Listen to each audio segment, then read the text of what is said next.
Bismillahirrahmanirrahim. Assalamualaikum warahmatullahi wabarakatuh.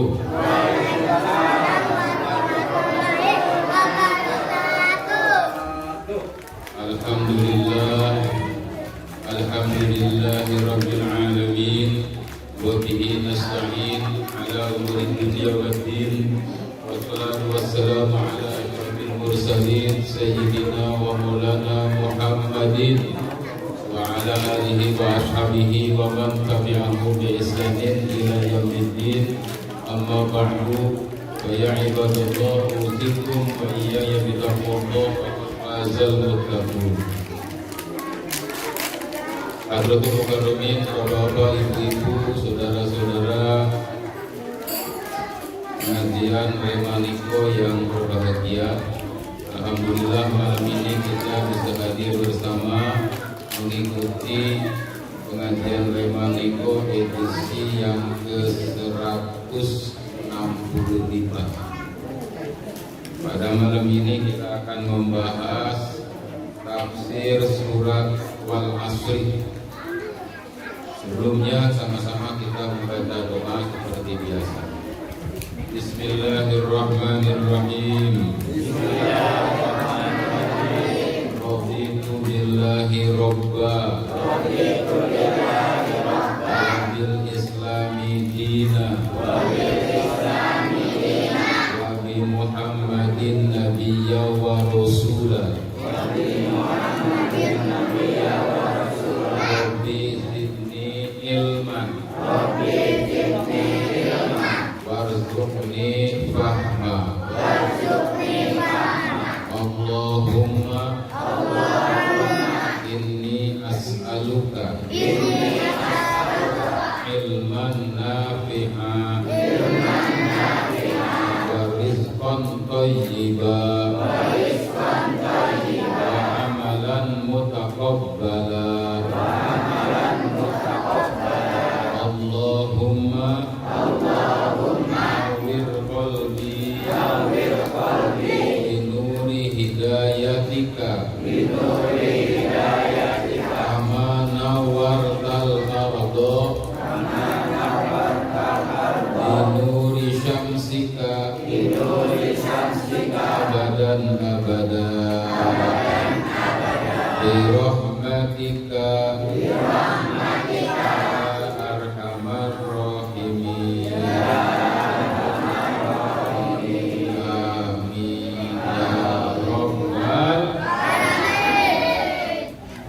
Surat Wal Asri ini termasuk surat Makkiyah, yaitu surat yang apa itu? Jadi dalam Quran itu ada dua kategori surat, ada surat Makkiyah, ada surat Madaniyah. Secara umum surat Makkiyah adalah surat yang diturunkan di Makkah. Kalau surat Madaniyah surat yang diturunkan di Madinah. Kok bisa? Ya bisa. Karena Nabi pertama kali dakwah selama 13 tahun di Makkah. Kemudian hijrah ke Madinah sampai wafatnya selama 10 tahun. Aktivitasnya di Madinah. Jadi ketika di Mekah ada surat-surat yang turun kepada Kanjeng Nabi. Firman Allah wahyu Al-Quran. Di Madinah pun juga banyak yang turun. Nah, pertanyaannya bagaimana kalau surat itu turun kepada Nabi di tengah-tengah antara Mekah dan Madinah? Surat apa? Ini Mekah, ini Madinah. Nah, turunnya di sini tengah-tengah. Nggak pernah baca? Ya, belum pernah baca kan? Nah, jadi ada para ulama yang mendefinisikan yang disebut surat Makkiyah itu adalah surat-surat ayat-ayat Quran yang diturunkan sebelum Nabi hijrah. Apakah turunnya di Mekah atau di luar Mekah? Pokoknya sebelum Nabi hijrah itu Makkiyah kategori.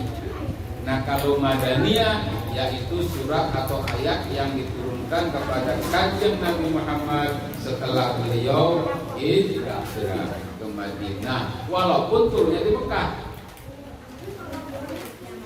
Kan setelah dari Madinah Nabi itu Fathu Mekah tahun ke-6 Hijriah itu menaklukkan Mekah selama beberapa hari ini, setengah bulanan. Termasuk perang Hunain itu setelah hijrah itu di Mekah. Nah kemungkinan banyak turun ayat juga pada saat itu. Nah itu tergolong Madaniyah tetap walaupun turunnya di Mekah. Clear? Jelas? Nah surat Wal Asri ini surat Makkiyah. Walaupun ada beberapa ulama yang mengatakan ini Madaniyah, tapi yang masyhur pendapat ulama yang mengatakan Makkiyah, artinya turun sebelum hijrah. Termasuk ciri-ciri surat Makkiyah itu adalah surat-suratnya pendek-pendek ayat-ayatnya. Ini surat Wal Asri hanya ada 3 ayat, termasuk kategori surat terpendek yang ada dalam Quran. Antara lain surat Wal Asri, surat An-Nasr, Idza Jaa 3 ayat, juga surat Inna Atoina juga 3 ayat. Kalau Qul berapa ayat Qul? 4. Ya. Nah ini yang 3 itu Inna Atoina, Idza Jaa sama ini nih Wal Asri. Nah, termasuk surat yang pendek 3 ayat. Namun demikian walaupun hanya 3 ayat, tetapi surat Wal Asri ini sungguh mengandung makna yang sangat dalam, yang sangat lengkap. Kalau bahasa santri Sababul Muhajirnya sangat komprehensif. Oh mantap Sababul Muhajirin. Mana Sababul Muhajirin? Menyimak gak Tom?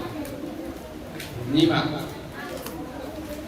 Ayo, surat Wal Asri berapa ayat? Hah?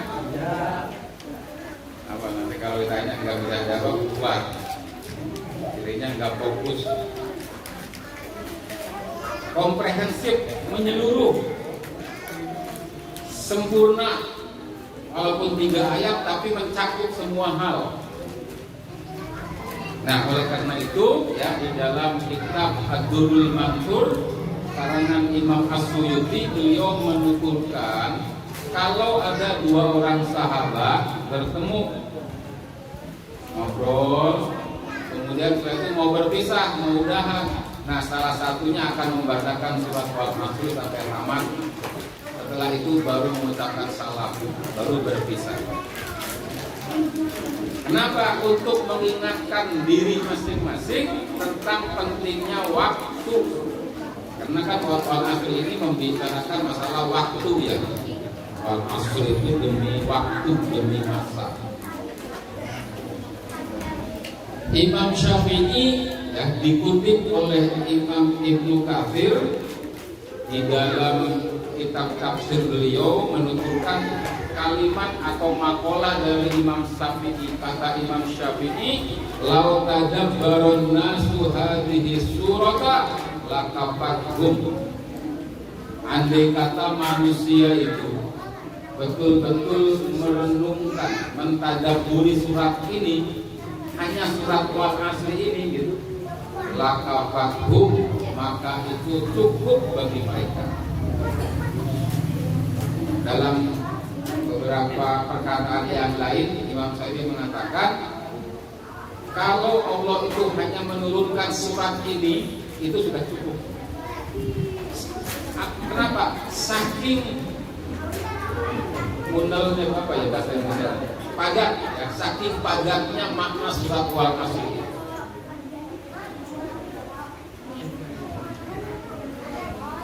Itu ya penjelasan pendahuluannya, itu pengantarnya. Nah, 5 menit pengantar. Sekarang kita masuk ke materinya.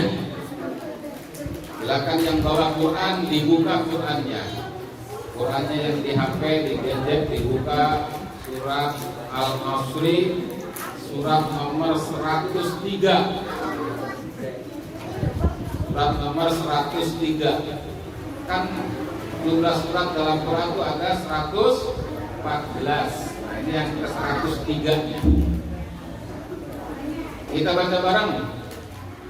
A'udzu billahi minasy syaithanir rajim. Bismillahirrahmanirrahim. Wal 'asr innal insana lafi khusr illa alladziina amanu wa 'amilus shalihati wa tawassaw bil haqqi wa tawassaw bis sabr.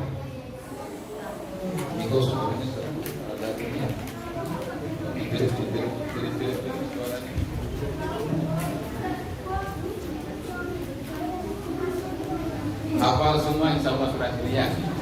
Hafal ya, karena sering dibaca. Apalagi anak-anak madrasah, anak TPA ya, itu kalau mau pulang oleh ustazahnya, oleh gurunya disuruh baca surat Wal 'Asr. Nanti ibu-ibu bapak juga setiap mau bubaran baca Wal 'Asr ya. Nah, Wal 'Asri ini ayat ini satu ayat. Wal 'Asri terdiri dari huruf wawu, alif, lam, ain, shad, ra. Ada 6 huruf. Wal 'Asri, wawunya wawu qasam kalau bahasa santrinya. Wawu qasam itu wawu sumpah. Jadi kita kalau sumpah itu kan wallahi gitu ya. Demi Allah, pakai wa, pakai wawu wa. Demi Allah.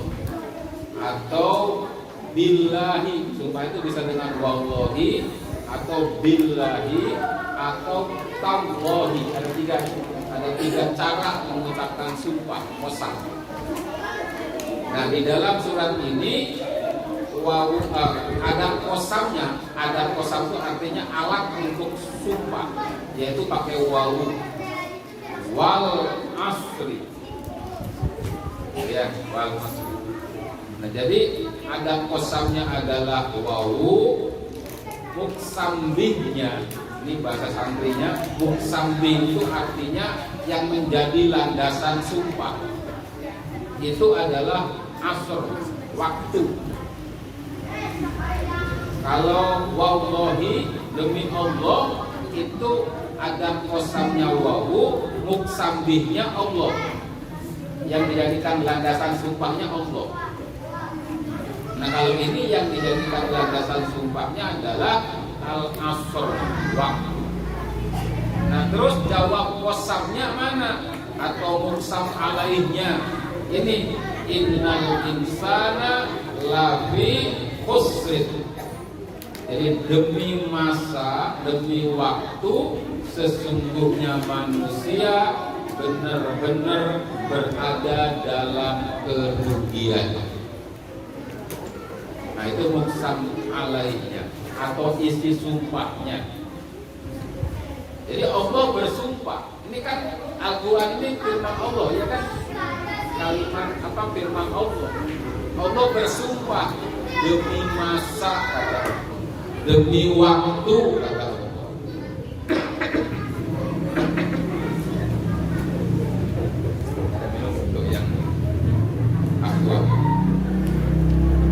Demi waktu, kata Allah. Allah bersumpah. Apa sumpah Allahnya? Innal insana lafi khusr.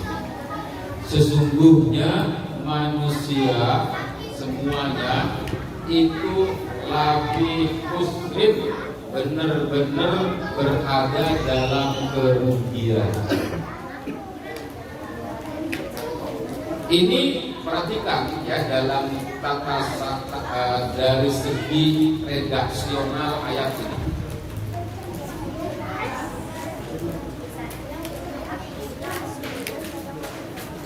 Bapak-bapak, ibu-ibu, kalau manusia manusia, orang itu bersumpah demi Allah.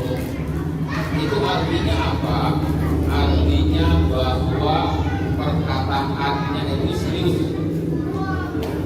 atau perkataannya itu penting banget.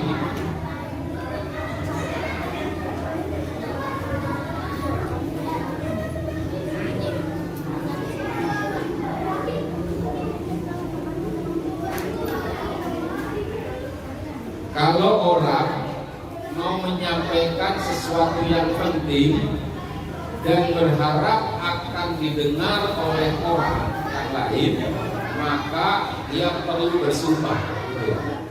Demi Allah, mengharapkan orang lawan bicaranya itu serius menanggapi. Artinya perkara yang ingin disampaikan itu penting. Nah, begitupun dengan Allah Subhanahu wa Ta'ala. Kalau Allah bersumpah di dalam Quran, kemudian menyampaikan sesuatu yang setelah sumpah itu, maka itu artinya penting banget. Apa yang penting banget itu ini, yaitu kata Allah, sesungguhnya manusia benar-benar berada dalam kerugian. Lihat lagi redaksinya, sudah pakai sumpah, kemudian pakai inna. Inna ini kalau bahasa santrinya itu adalah harfu taukid, huruf yang untuk digunakan untuk penguat, pengokoh pembicaraan, pakai inna. Artinya itu sesungguhnya. Kalau sesuatu kalimat pakai kalimat sesungguhnya, itu berarti dia dikuatkan. Jadi inna, sesungguhnya, al insana, manusia itu lafi kusri. Nah, tambah satu lagi lam di sini juga sama, itu nakin, untuk mengukuhkan, untuk mengokohkan. Jadi kalau mau diterjemahkan ke dalam bahasa kitanya ini, sudah massumpah, kemudian pakai inna, sesungguhnya manusia itu la yakti, temen pisan gitu bahasa kitanya. Tenang. Bener-bener teman pisan berada dalam kerugian. Coba perhatikan lagi. Ini anak-anak yang nggak ngaji di luar saja, pada berisik.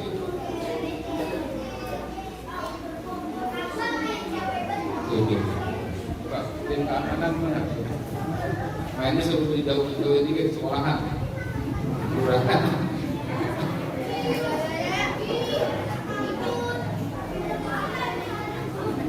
Perhatikan. Ini yang ngomong siapa? Allah Subhanahu wa Ta'ala. Ya kan? Terus Allah ngomongnya tidak sedang ngomong, tapi sumpah. Kemudian ada inna, sesungguhnya. Ditambah lafi, huruf lahnya itu, kelamnya itu tenang, pasti, yakti. Lafi husrin, sungguh manusia semuanya benar-benar berada dalam kerugian. Ini berarti serius banget nih. Semua manusia, laki-laki, perempuan, yang orang Indonesia, orang Arab, orang kulit putih, orang kulit hitam, kulit merah, kulit hijau, semuanya dalam kerugian. Yang besar, yang kecil, ya, semuanya dalam kerugian. Ini firman. Nah, kemudian illal ladzina, ayat ketiganya, illal ladzina amanu wa amilus sholihati wa tawassaw bil haqqi wa tawassaw bis sabr. Kecuali, kata Allah, Ini juga Allah yang menyebutkan kecuali. Tadi Allah bilang semuanya manusia benar-benar dalam kerugian kecuali. Berarti ada yang tidak rugi. Gitu kan ya? Semua warga Al-Muhajirin setelah pengajian ini pulang kecuali anak santri, anak hadroh. Berarti semuanya pulang, tapi ada yang nggak pulang. Kecuali kan gitu ya. Nah, siapa-siapa saja yang dikecualikan tidak merugi itu. Nah, disebut di dalam ayat ketiga. Illalladzina amanu, kecuali orang-orang yang beriman. Satu. Ada 4 di sini yang dikecualikan. Wa amilus sholihah, dan beramal soleh. Wa tawassaw bil haqqi, dan saling menasehati dalam kebenaran, perkara yang hak. Wa tawassaw bis sabri, dan saling menasehati dalam kesabaran. Nah, 4 orang yang 4 sifat gitu, yang dikecualikan oleh Allah ini, bila dimiliki oleh seseorang, orang itu tidak rugi. Jelas sampai sini? Tidak masuk ke dalam semua orang rugi tadi. Semua orang rugi kecuali yang memiliki 4 ini, yaitu yang memiliki iman, amal soleh, saling nasihat dalam kebaikan, kebenaran, dan saling menasihati dalam kesabaran. Bapak dan Ibu mau masuk orang yang rugi atau yang dikecualikan? Yang dikecualikan pastinya kan? Maka oleh karena itu harus memiliki 4 sifat, 4 karakter atau unsur. Yang pertama beriman, yang kedua beramal soleh, saling menasihati dalam yang perkara yang benar, dan saling menasihati dalam kesabaran. Sampai sini jelas? Waktunya udah habis?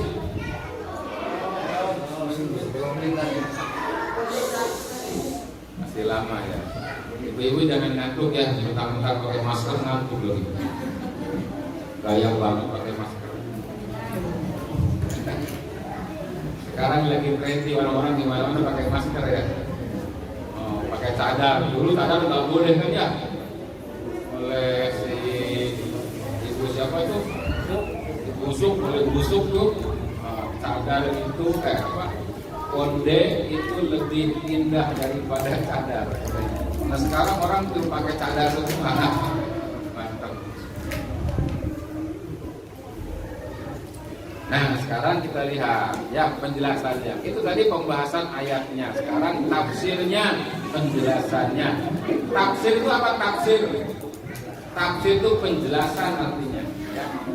Tafsir mimpi. Nah, siapa yang sering baca tafsir mimpi? Di koran kan ada tuh ya. Koran apa majalah tuh tafsir mimpi. Saya semalam mimpi apa? Mimpi nemu duit. Sering tuh kalau mimpi nemu duit sering ya.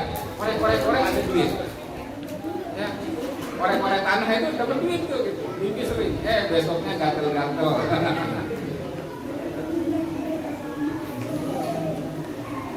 Nah itu tafsir mimpi. Nah ini tafsir Quran ya, tafsir Al-Quran termasuk dalam surat Al-Asr ini ada tafsirnya banyak. Nah bagaimana tafsirnya?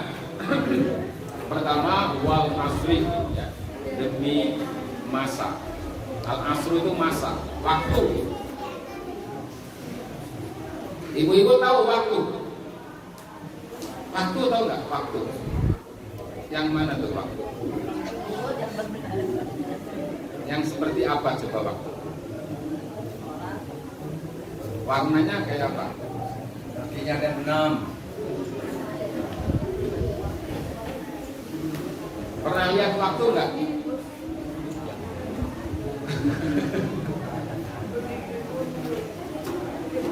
Kalau didefinisikan kan susah ya, tapi kita sudah paham maksudnya kan ya. Paham kan waktu, masa gitu ya. Nah sekarang coba tolong bikin kalimat pakai waktu. Yang ada kata-kata waktunya, bikin kalimat. Ya siapa? Kamu Muslim? Bisa. Gampang aja, nggak ada waktu. Nah itu kan tidak ada waktu. Kamu Muslim ngaji yuk, nggak ada waktu. Nah itu kan.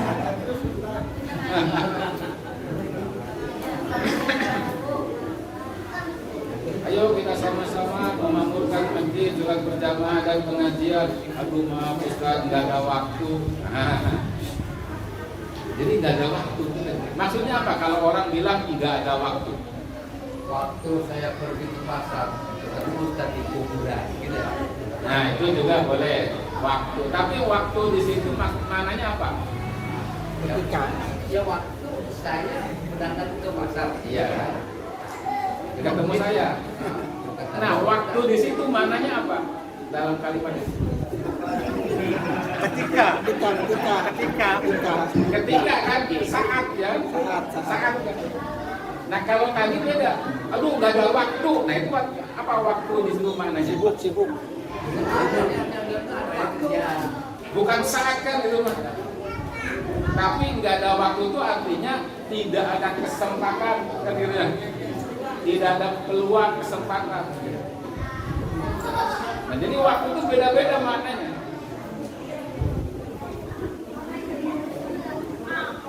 Tidak ada waktu atau waktu saya ke sana ketemu Akhi Kodim itu waktu juga, tapi maknanya saat. Kemudian ada lagi, apabila ajalnya tiba orang itu maka tidak bisa dimajukan, tidak bisa dimundurkan. Itu apa tuh? Waktu juga itu. Ajal, batas. Kalau itu batas, ya ajal. Apabila ajalnya tiba, apabila batasnya tiba, maka tidak bisa dimajukan, tidak bisa dimundurkan. Kematian itu batas. Tadi saat, ini kesempatan.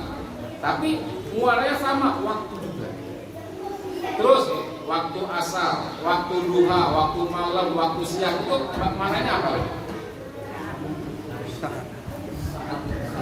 Saat, waktu, waktu juga. Atau waktu yang terkait dengan fenomena alam karena ditunjukkan oleh matahari kan. Nah, kalau dalam surat Wal Asri ini maknanya ini waktu secara umum. Jadi kendati pun ada yang menafsirkan Wal Asri ini adalah waktu asar. Karena waktu asar itu waktu sebentar lagi maghrib, sebentar lagi malam. Menunjukkan bahwa sebentar lagi mati gitu. Dunia ini sudah waktu asar, sebentar lagi mau maghrib, mau gelap gulita, mau udahan gitu. Artinya juga nasihat, hati-hati, masa kita sudah sebentar lagi gitu. Nah tetapi yang masyhur para ulama tafsir, para mufassir itu menafsirkan wal asri di sini adalah waktu atau masa secara umum. Baik malam, siang, asar, maghrib, subuh dan sebagainya. Ini sekaligus Bapak-bapak dan Ibu sekalian, kalau Allah menggunakan sesuatu menjadi sandaran sumpah seperti waktu ini, menunjukkan bahwa waktu sangat penting.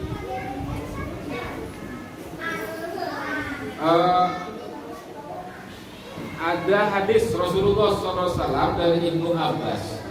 Beliau mengatakan nikmatani maghbunun fihima katsirun minan nas.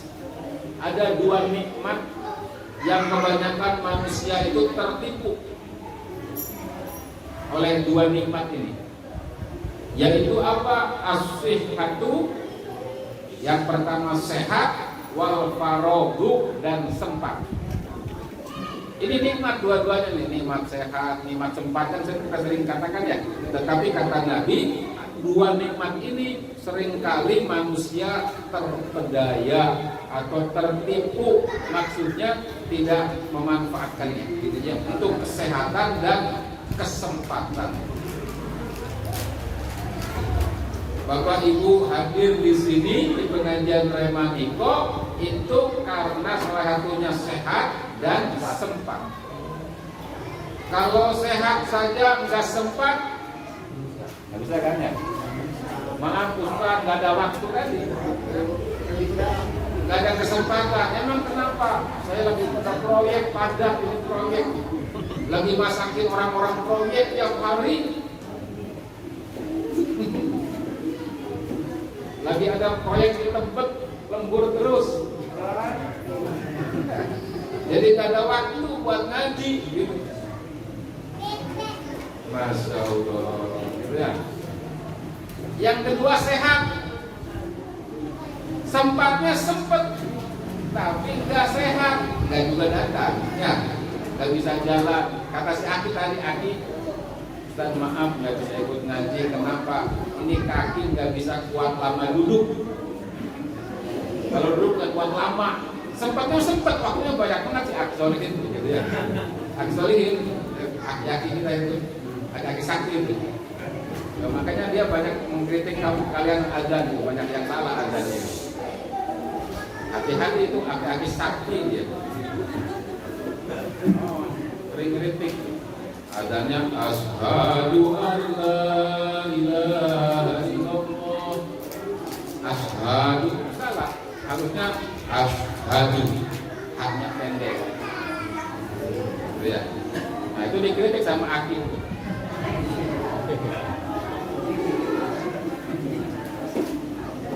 Kan sementara kita minta Aki biar kita azan kan, terus yang azan kalian salah lagi, ya udah dia makin celeng aja.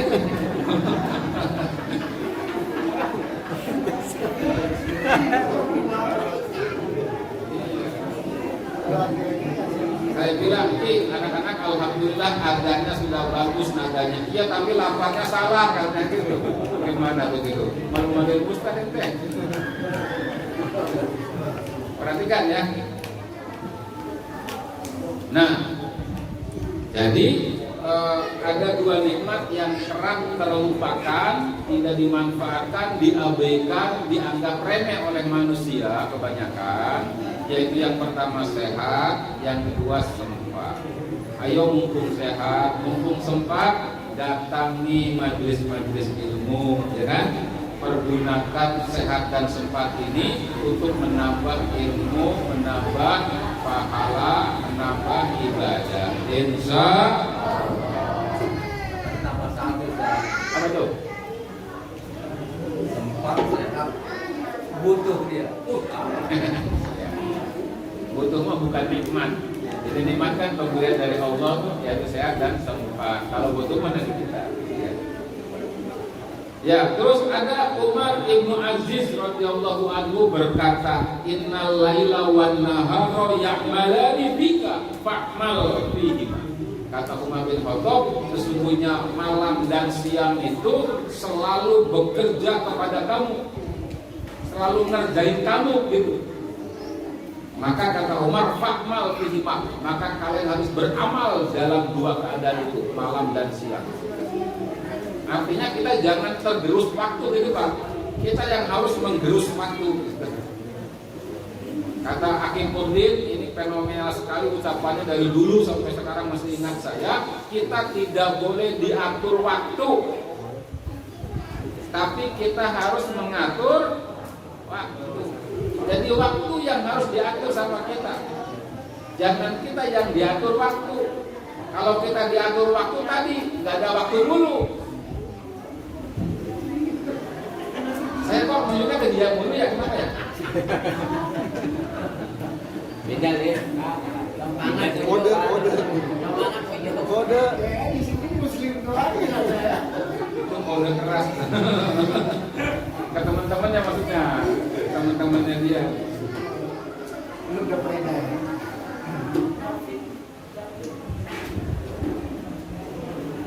Nah, ada Imam Syafi'i lagi mengatakan begini, sohibtu as-sufiyata falam astabid minhum siwa harfaini. Aku membarengi orang-orang sufi, kata Imam Syafi'i, dan aku tidak mendapatkan manfaat atau faidah kecuali dua perkara, dua kalimat. Apa itu? ahaduhuma qauluhum al-waqtu saifun.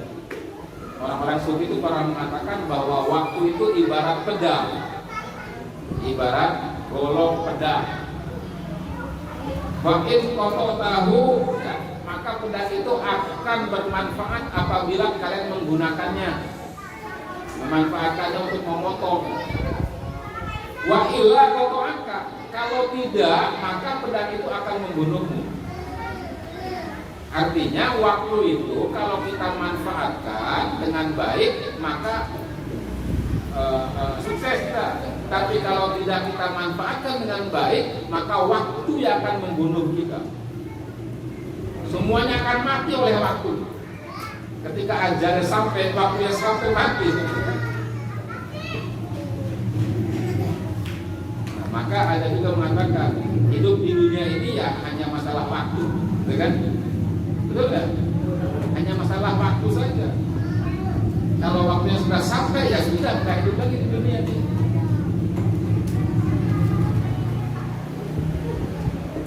Nah, itu pentingnya waktu. Ya. Banyak sekali para ulama yang menuliskan kalimat-kalimat atau urean-urean yang sangat berfaedah tentang waktu. Nah, kemudian innal insana lafi khusr. Sesungguhnya manusia itu benar-benar dalam keadaan rugi.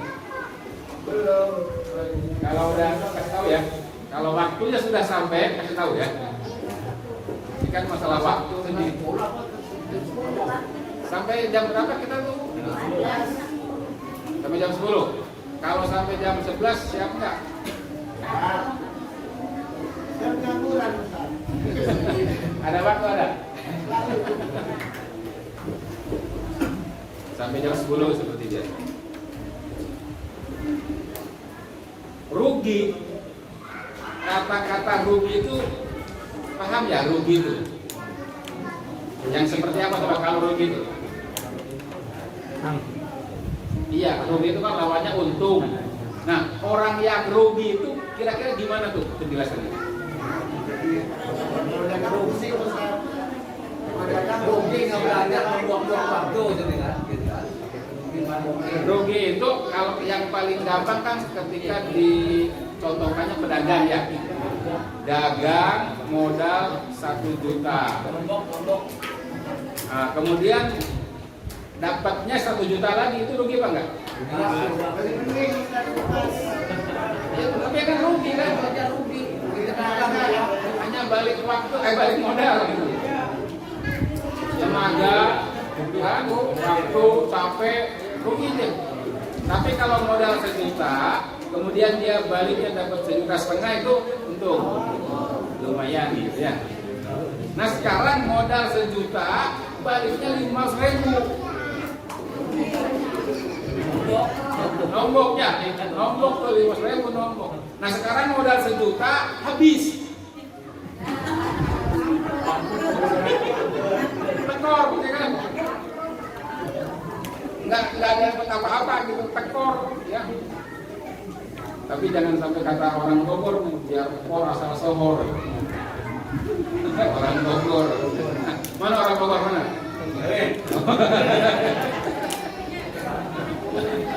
Maaf orang Bogor yang hanya lulusan saja, ya. Insya Allah orang Bogor tetap kesohor, walaupun tekor.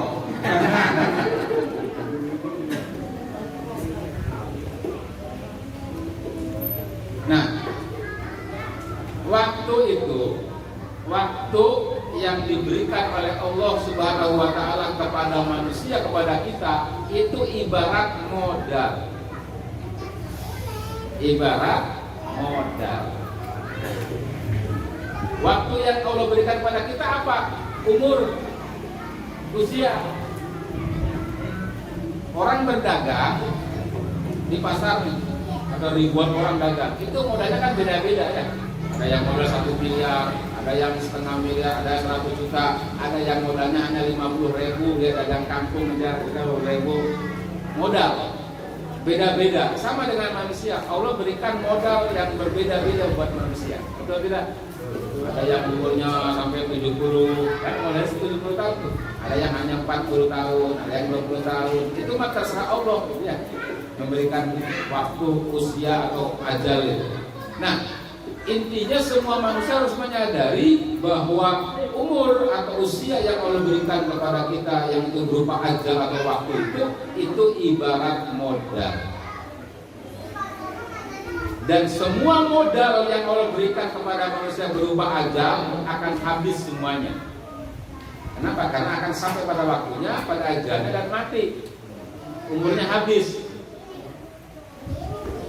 Jadi modal kita akan habis semuanya. Makanya disebutkan semua manusia akan rugi. Kenapa? Karena modalnya akan habis kabeh. Berupa waktu. Illal ladzina amanu, ya kan?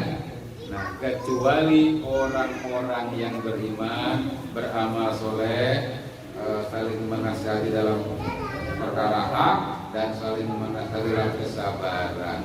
Modal habis nggak apa-apa, tapi ada keuntungan yang lain yang lebih besar, gitu. Nah, modal waktu kita, usia kita habis, nggak masalah, tetapi kita mendapatkan pahala dari modal itu yang 4 tadi. Bayangkan kalau orang yang diberi waktu diberi modal oleh Allah berupa waktu sekian puluh tahun, kemudian habis dan dia tidak melakukan apa-apa, modalnya habis dan tidak mendapatkan imbalan yang lain, rugi banget ya. Iya kan? Nah, kita itu nanti modalnya mau habis, tapi kita akan mengambil sesuatu yang lain berupa keuntungan akhirat, dunia akhirat. Yaitu yang tadi, yang 4 sendiri tadi. Jadi kalau dalam bahasa perdagangan yang disebut dengan rugi itu adalah khusronul mal atau fakdul mal wa dhihabur roksi, kehilangan harta dan hilangnya modal. Itu rugi, tekor, nombok. Nah, tetapi kata Allah, agar tidak rugi maka lakukanlah 4 hal. Pertama iman, kedua amal soleh, 3 nasihat dalam kebenaran, dan 4 nasihat dalam kesabaran. Ini kata Allah juga, artinya kita harus yakin kita tidak akan rugi, bapak-bapak tidak akan rugi, ibu-ibu tidak akan rugi kalau memiliki 4 sifat ini. Siapapun. Kenapa kita harus yakin? Karena ini ada dalam Quran. Quran itu firman Allah, kalam, ucapan yang paling benar. Kita tidak boleh ada keraguan, betul tidak? Yaitu beriman. Yang seperti apa yang beriman? Yang beriman di sini maksudnya adalah yang beriman kepada Allah, beriman kepada malaikat-malaikat Allah, beriman kepada kitab-kitab Allah, kepada Rasulullah, kepada hari kiamat, kepada polo dan qadar, dan kepada cabang-cabang iman yang lainnya. Yang dimaksud cabang-cabang iman itu apa? Kalau tadi kan rukun iman ada 6 ya. Yang disebut rukun apa? Pernah dengar rukun? Nah, rukun itu apa?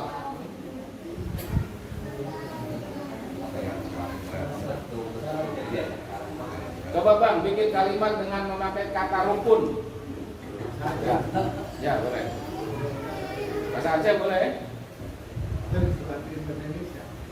Apa tuh? Yang benar kalau ngomong. Kayak seperti rukun apa rukun?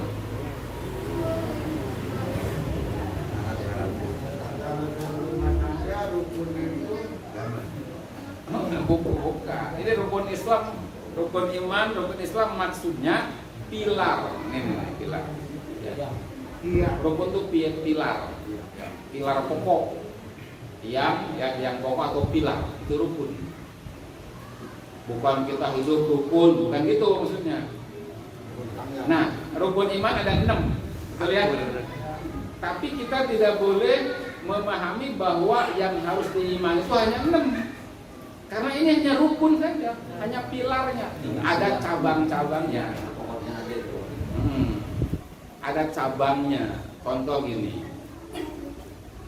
kita wajib beriman kepada Rasulullah SAW, Rasul Allah kan? Ya. Salah itu rukun yang keberapa tuh? 4, ya kan? Iman pada Allah, malaikat, kitab dan Rasul. Nah, itu pokoknya.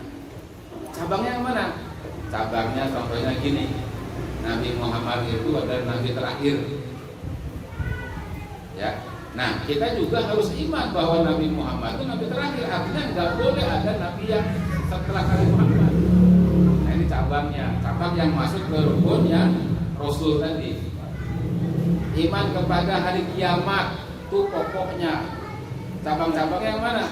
Iman pada surga, pada neraka, pada hisab, tidak? Perhitungan. Terus bahwa ada nanti pokoknya sekitar akhirat gitu. Hari berbangkit, ada sirot gitu ya. Itu iman pada akhirat. Nah, iman pada Quran, iman pada kitab, ya. Selain iman pada Al-Quran, kitab Taurat, Zabur dan Injil, juga kepada di dalam Quran sendiri kita harus mengimani semua ayat-ayatnya. Tidak boleh satu ayat pun ditentang. Kalau satu ayat saja ditentang, tidak diimani, batal keimanannya, kafir dia. Nah itu gitu ya. Sampai mana tadi? Rukun.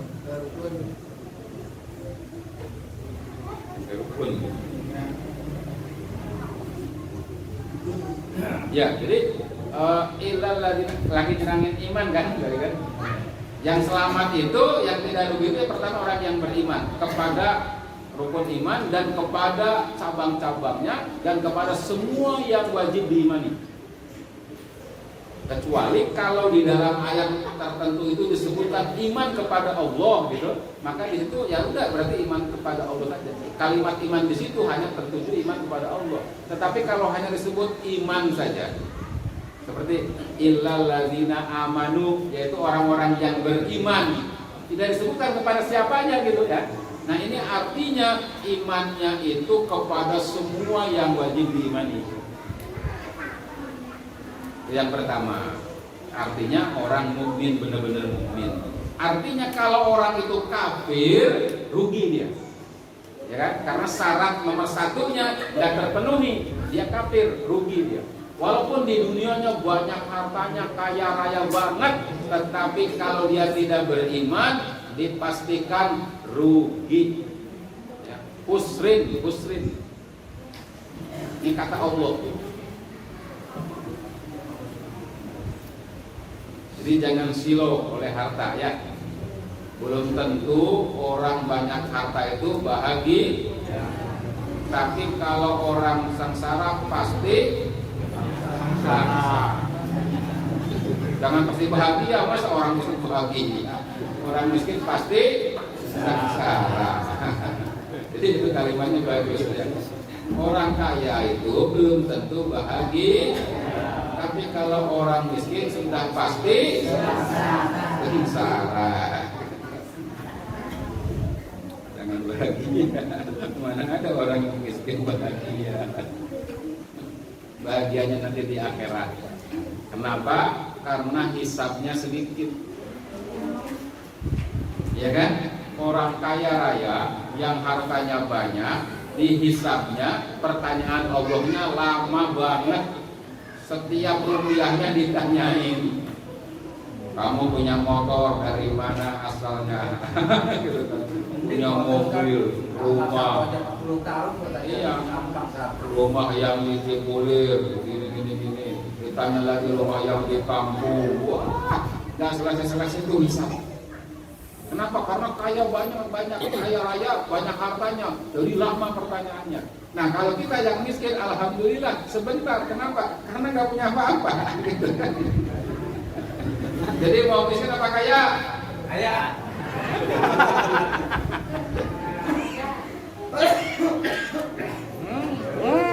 Pura-pura ini.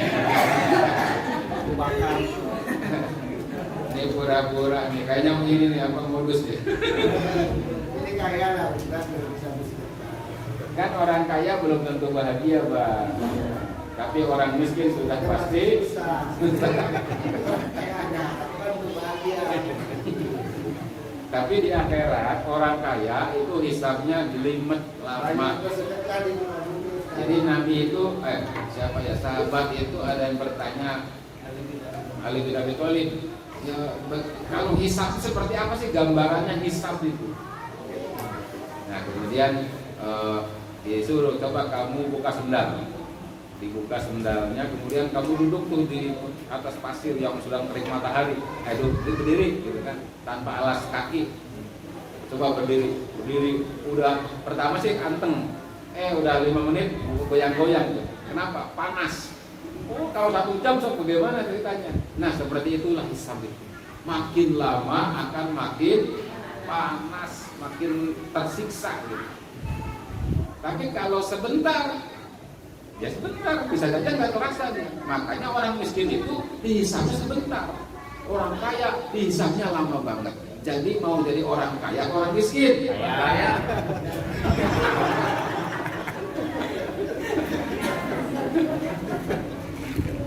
Lama apa hisabnya?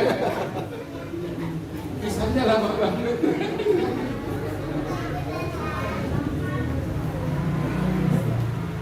Ya, insyaallah ya. Tapi Nabi itu dalam doanya selalu minta dikumpulkan sama orang-orang miskin. Ya. Itu doanya Nabi itu, ya Allah kumpulkanlah aku bersama orang-orang miskin. Insyaallah. Ya. Abdurrahman bin Auf kata Nabi akan masuk surga merangkak. Itu Abdurrahman bin Auf itu saudagar ya, kaum muslimin sahabat Nabi, saudagar kaya raya, merangkak. Kaget, masa merangkak? Orang lain cepat gitu jalan, ada yang terbang, minimalnya jalan gitu kan. Ini merangkak, nggak mau kan? Ya Allah, ya Rasul, kenapa saya merangkak masuk surga? Karena engkau ini hartanya banyak. Banyak harta orang kaya. Akhirnya apa? Udah, daripada dia masuk surga merangkak, itu hartanya dikasih orang, diinfak. Ini kalau di sini ada Abdurrahman bin Auf, jangan jauh-jauh dari rumahnya. Suatu saat dia akan bagiin hartanya, ambil, segera juga ya. Ada Pak Rauf. Nah, Pak Rauf benar. Itu Abdurrahman bin Auf. Jadi dia nggak mau kaya, maunya miskin. Masih tersisa harta, akhirnya dia belikan apa saja. Termasuk ketika ada petani-petani yang gagal panen, kormanya busuk. Nangis ke petani itu,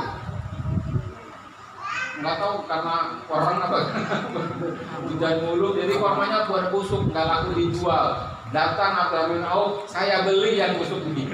Kenapa? Karena dia ingin ngabisin duit. Dibelilah berkarung-karung, berton-ton, dibawa ke gudangnya Abdurrahman bin Auf. Senang dia mau bantuin. Yang pedagang yang korma yang busuk senang kan, alhamdulillah ada yang beli juga, harga normal.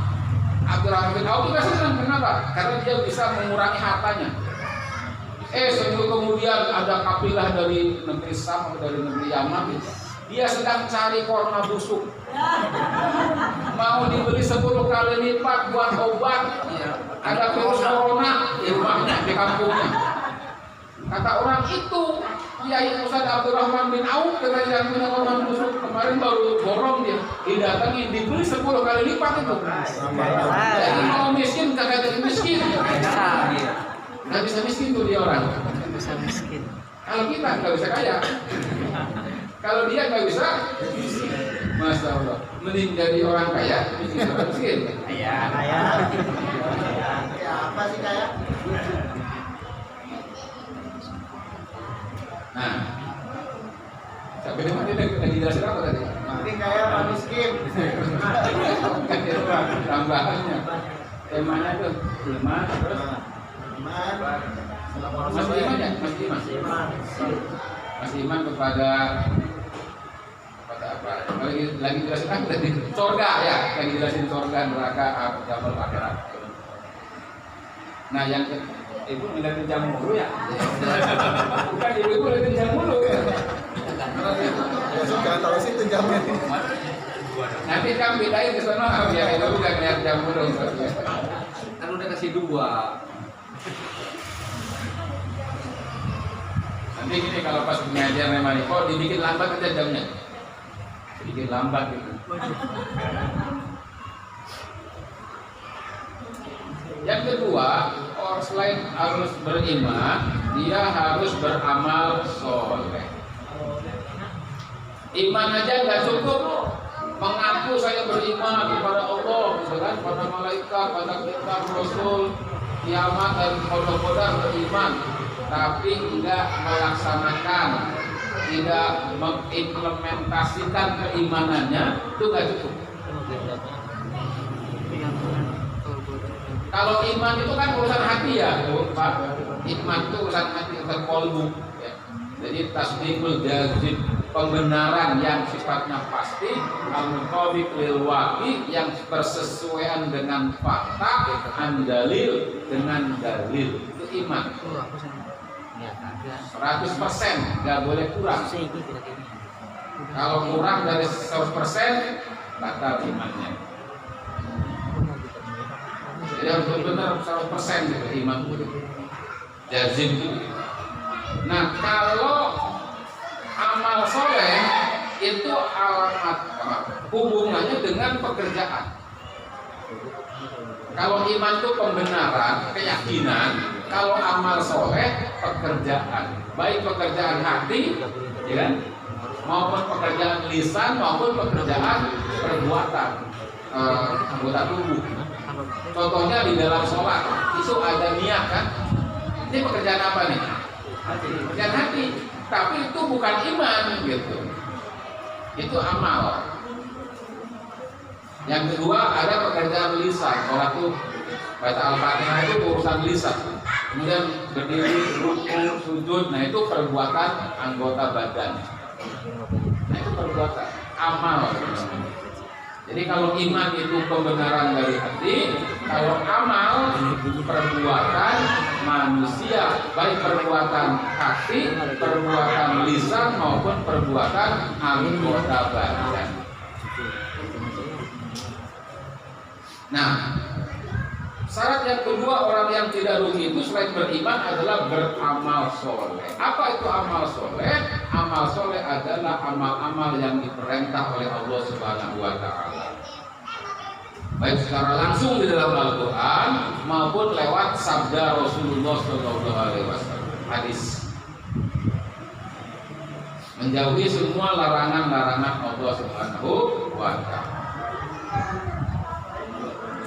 Sholat amal soleh, puasa amal soleh, ngaji amal soleh, infak sedekah amal soleh, zakat, haji. Pokoknya semua amal ibadah yang ada dalam Quran dan hadis itu amal soleh. Bapak-bapak, ibu-ibu datang ke sini belajar ngaji, amal soleh. Kenapa bapak ibu datang pengajian? Karena ada iman. Ada iman dalam daerahnya, kemudian dilaksanakan dengan perbuatan berupa datang ke sini. Amal soleh kita di sini ini mengumpulkan berapa amal soleh? Amal soleh perbuatan, datang dari rumah jalan kaki, perbuatan kan, duduk, mendengarkan. Nanti mendengarkan itu dengan kuping perbuatan. Terus lisan, kita baca Quran itu kan perbuatan lisan. Kalau hati ikhlas, ya ikhlas, insya Allah. Tapi begini Bapak Ibu sekalian, amal soleh yang dimaksud dalam ayat ini adalah amal soleh yang diridhoi oleh Allah Subhanahu wa Ta'ala, yang datang dari Allah, perintah Allah, yang pasti diridhoi Allah. Bukan amal soleh yang dikarang-karang oleh orang. Emang ada amal soleh yang dikarang-karang? Ada. Menurut dia itu amal soleh. Menurut hawa nafsunya. menurut keinginannya ini perbuatan baik, kan ada yang begitu. Nah oleh karena itu kalau perbuatan baik atau amal soleh itu diserahkan kepada masing-masing orang, nanti beda-beda karena kepala orang berbeda-beda, ya kan? Menurut dia yang disebut amal soleh itu begitu, menurut ini begitu, beda-beda. Makanya harus ada standar, yaitu dari Allah saja. Jelas ya?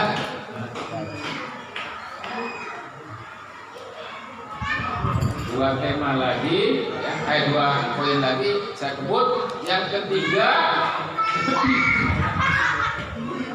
tawassul bil haq, saling menasihati dalam kebenaran, saling menasihati, saling memberi wangsit, nasihat, memberi petunjuk, memberi gagasan, mendorong dalam kebenaran. Nih bapak ibu ngaji ini benar, insyaallah. Maka nasihat orang-orang yang belum ngaji, ayo ngaji gitu. Ayo datang di masjid, ayo mengamalkan masjid. Kalau bukan kita siapa lagi, gitu ya? Ngajak orang berjamaah sholat, ngajak takwa, itu saling menasihati dalam kebenaran. Ini orang yang menasihati orang lain, temannya, saudaranya akan tidak termasuk orang yang rugi. Beriman, amal soleh, saling menasihati dalam kebenaran. Dan yang ketiga, ayat keempat, saling menasihati dalam kesabaran. Ibadah ini butuh kesabaran. Jadi sabar kata para ulama ada 3. Sabar dalam taat kepada Allah. Dalam ibadah itu sabar, harus sabar. Datangnya ibu-ibu ke sini 2 kali dalam seminggu, dalam keadaan bagaimanapun, cuaca bagaimanapun tetap datang, ini membutuhkan kesabaran. Kalau menurut hawa nafsu, mendingan duduk di rumah nonton sinetron Esmeralda. Gitu. Ya, tapi karena ibu-ibu yakin tahu ada keutamaan yang lebih di pengajian, maka datang, sabar, ya kan? Nah, sabar dalam ketaatan. Yang kedua, sabar dalam kemaksiatan. Maksudnya mencegah dari kemaksiatan, tidak terjerumus ke dalam kemaksiatan, sabar. Maksiat itu kan sesuatu yang menyenangkan hati, betul tidak? Senang itu. Tapi dia bersabar untuk tidak menjerumuskan diri ke dalam sabar. Dan yang ketiga, sabar dalam menghadapi musibah. Ketika ada virus corona, ada COVID-19 datang ke sini, kita sabar. Ketika virus corona datang, ibu-ibu di lockdown 3 bulan di rumah, nggak boleh keluar rumah. Perasaan tuh berontak, pengen ke mall, pengen ke pasar gitu. Tapi sabar, betul tidak? Sabar. Saya lihat banyak sih orang-orang udah kepada sabar, pengen berontak, pengen jalan-jalan, pengen ke pasar bujangan, pengen kemana-mana. Nggak sabar. Nah, sabar dalam menghadapi musibah. Nah, yang ketiga ini dan keempat ini dikhususkan oleh Allah Subhanahu Wa Taala, dibedakan dari amal soleh. Kan sabar dan saling menasihati dalam kebenaran juga amal soleh, betul tidak? Tapi kok disebut lagi sholat, puasa, zakat juga amal soleh, tapi tidak disebut sholat, puasa, zakat lagi. Tapi ini nasihat menasihati dalam kebenaran dan kesabaran disebut ulang.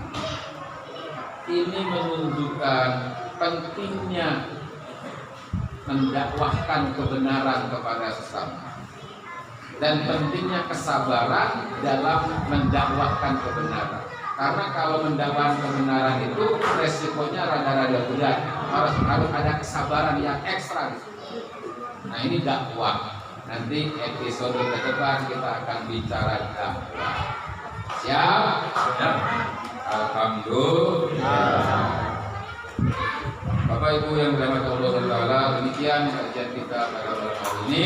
Insya Allah sedikit banyaknya ada ilmu yang nyangkut, nyangkol, ya, dan kita bisa melaksanakannya dalam kehidupan kita sehari-hari. Mari kita tutup dengan bacaan hamdalah dan kita berdoa Al-Fatihah surat Al-Asri ya, untuk kita semua yang hadir di sini semoga Allah memberikan kemudahan dalam menangkap ilmu dan karenanya dan mengayapi serta mengamalkannya.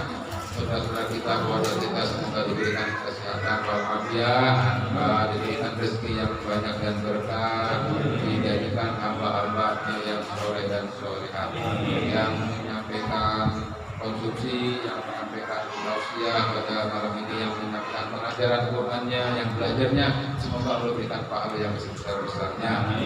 Ini awal itu Nabi Solehah, wa ila hadratil Mustafa Muhammadin sallallahu alaihi wasallam. Al-Fatihah. A'udzu billahi minasyaitonir rajim. Bismillahirrahmanirrahim. Alhamdulillahi rabbil alamin. Ar-Rahmanir Rahim. Maliki yaumiddin. Iyyaka na'budu wa iyyaka nasta'in. Ihdinas siratal mustaqim. Siratal ladzina an'amta 'alaihim ghairil maghdubi 'alaihim waladdallin. Bismillahirrahmanirrahim. Wal 'asri innal insana lafi khusr illa alladziina aamanu wa 'amilus shalihati wa tawassaw bil haqqi wa tawassaw bis sabr. Adanya wa iyyakum ajmain. Wassalamualaikum warahmatullahi wabarakatuh.